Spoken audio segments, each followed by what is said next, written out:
বুঝতে পারছি যে হ্যাঁ এটা দরকার, কিন্তু দুই কাজটা কিভাবে করছে সেটা আমরা দেখব। কি আছে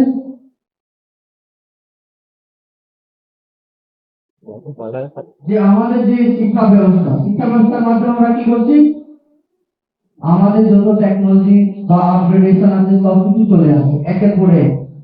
ঠিক না? বুঝতে পারছি তো?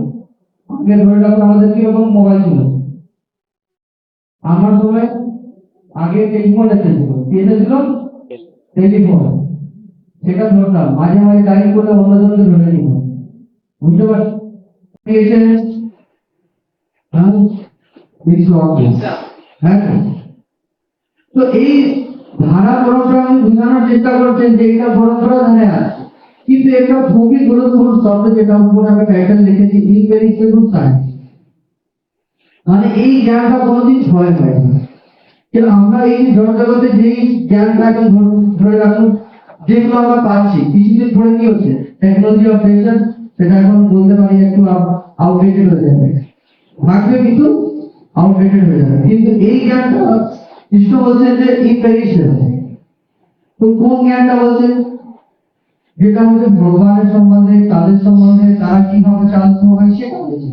কিন্তু এটা প্রশ্ন আসতে পারে যে এই ইম্পেরিশেবল সায়েন্স যদি হয় তো কিভাবে এটা নষ্ট হয়ে যেতে পারে? ধরুন আপনি কোনো একটা সাবজেক্ট পড়েছেন, কবে ওটা আপনি হারিয়ে ফেলবেন?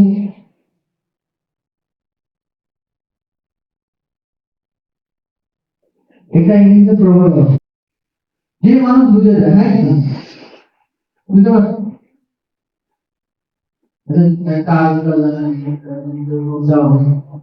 মেডিকেল লাইনে ঢুকে গেছি তো ছোট বাচ্চাদেরকে আপনি দেখবেন যে অনেক সময় নিয়ে যাবেন, তো ওর ধোয়া হয়ে গেছে বা কিছু সমস্যা হয়ে গেছে, ওকে ইনজেকশন দিতে হবে। কি হয়? এই যে মাত্র এই যে মানে যে যা যে মন আছে ওটা লাস্ট একটা চড়িয়ে দিচ্ছি তা হবে ভয় থাকে ওদের এই দুঃখা আমাকে ইনজেকশন দিয়ে দিল দুঃখা, কিন্তু ওই কি হ্যাঁ হ্যাঁ কেন? যেহেতু আপনার একটু ডেভেলপমেন্ট কনসেপ্ট আছে, আপনি বুঝতে পারবেন যে তার মন করে তার জন্য তার সেইটা হচ্ছে যে কার কনসিয়াসনেস কত ডেভেলপ আছে সেই সেটা সেইভাবে গ্রহণ করবে। হ্যাঁ, রিওয়ার্ড অফ সেলফ গ্র্যাটিফিকেশন।